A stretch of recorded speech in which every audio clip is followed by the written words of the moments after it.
Hello my fellow investors and welcome to Invest Like a Guru. As always, we will have a quick update about the week that just passed. We'll have a look at the strategies. Are there some big news coming up around in the world? And yes, there are. But first of all, the market right now is a bit in a strange place. There are some news coming up. Of course, there is the entire Russia-Ukraine situation. The French president Macron is going over and visiting Putin today. They might find out something about postponing the conflict a little. I really don't think any of these, neither Russia nor NATO, Europe, United States, they're not really anyone interested in a hot conflict in Ukraine. So I suppose they will figure out something, but you never know with these large conflicts. They can run out of hand pretty quickly. Anyway, one thing that I just wanted to show you here was the agreement between Russia and China, a 30-year gas deal, new pipelines, everything that have just come out there the last week. And what is a bit strange here is that most journalists are focusing on that it's a gas deal and it is 30 years. However, what I am mostly interested in is that it is in euro. Because what China has been trying to accomplish over the last 25 years is to break up the petrodollar, whereas pretty much all energy is settled in dollars. But right now, Russia and China is trying to challenge that, and they might succeed with it over some years. And that might be kind of a blow to the US dollars. But that is some of the macroeconomic things I'm looking at. In this week, there are not many economic key numbers in the first few days here. We do have Thursday, we have the inflation numbers from United States. They were 7% last time. They're expected to be 7.3%. So I suppose that when we get closer to Thursday, there will be more and more focus on these inflation numbers, because that will kind of define if Powell and Fed will be forced to run the rate hikes even faster. There are some rumors that Powell might announce here on the 16th of March. He might announce 2 rate hikes at once from 0 to 50 basis points. And simply to demonstrate to the market that he really means business. So let's see what happens. If the inflation numbers comes out at 7.3 or even higher, the market will start to speculate if that will be the case. Right now, when we're looking at the overall market, it is quite a lot controlled by earnings. And as you can see, I just took the Meta, formerly known as Facebook here. And just the earnings last week sent down the stock by something like 20-25%. And it's not like I think that's going to happen again this week. But the first days here, Monday, Tuesday, maybe Wednesday, where there are no large numbers coming out on a macroeconomic scale, then I suppose that most of the market will be controlled by earnings and rumors and guidance, worse or better guidance. So be a bit careful if you are investing in individual stocks. It can be a bit of a mess out there with all of these earnings, and even some good numbers can result in a dropping price if it were a tad less good than the analyst had expected. So there is that. The interest rate right now, you do know my multi-yield chart here, where we have the 2-month up to the 30 years up here. And all of the long-term yields from the 2-year and upwards are actually dropping a bit today, and the shorter term yields are going up.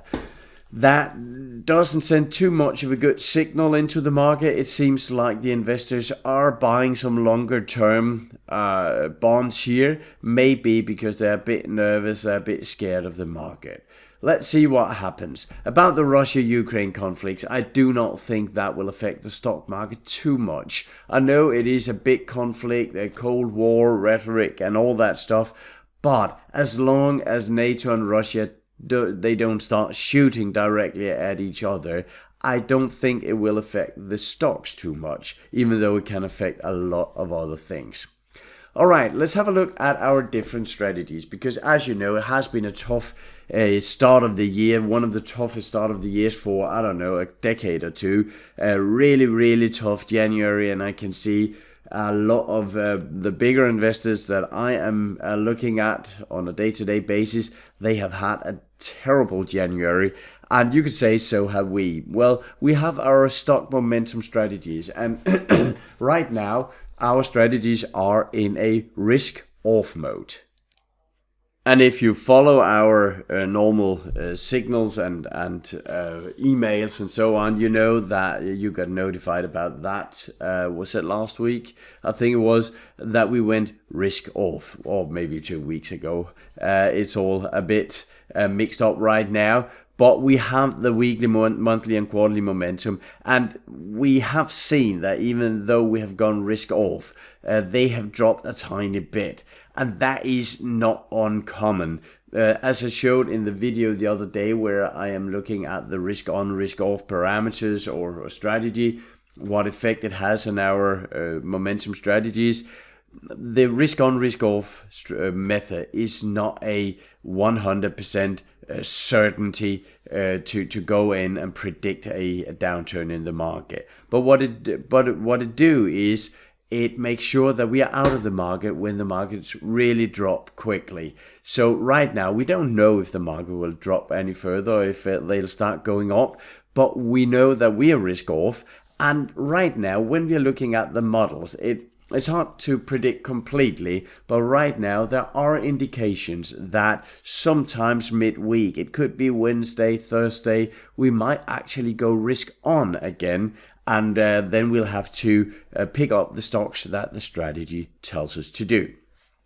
Let's have a quick look at the different models. If you are a subscriber or a trial subscriber, we have a 30-day free trial in the link below. You can see that the weekly momentum, terrible start of the year, 18.5% down.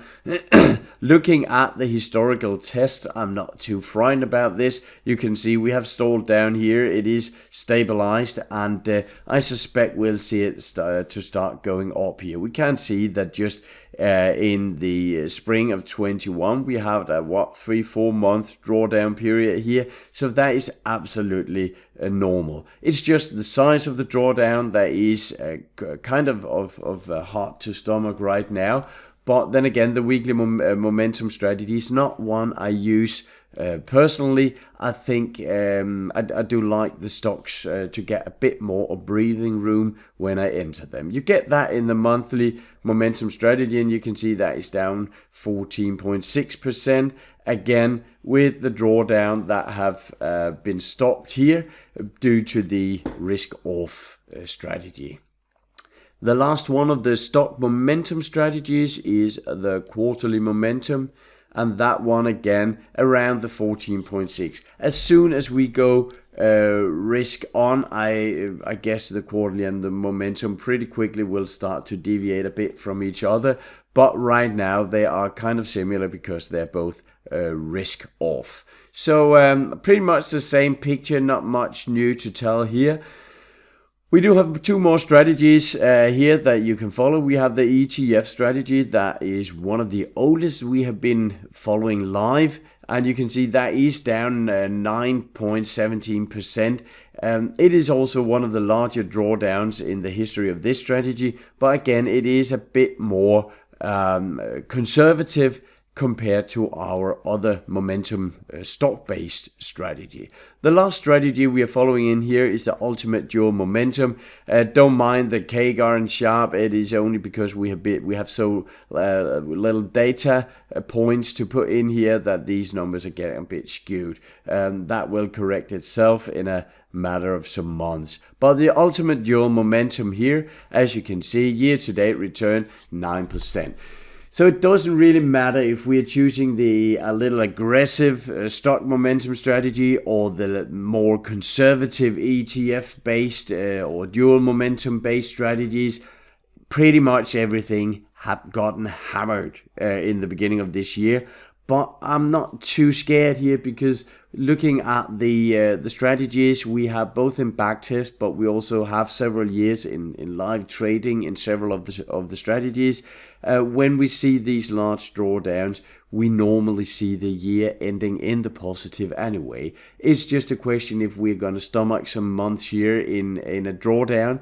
And as I've said several times, I actually normally start to put in some extra capital when we see these drawdowns, because the strategy start to return to the mean, and that means that I get a lot of, you could say, quote unquote, free return now when I start to put extra money in when we are in a drawdown. So that's all for this week. A lot of exciting things are happening, or maybe exciting is a wrong word, but interesting thing is happening, both on a geopolitical scene and also on the inflation interest rate scene. So there will be enough to look at this week. Also on the earnings seasons, I think we have something around 150, 170 large earnings reports coming out. So if you are earnings report analyst, I guess you will have a pretty busy week this week. That's all for now. Take care of yourself and your money out there, and make sure to test out our service on a 30-day trial with the link below.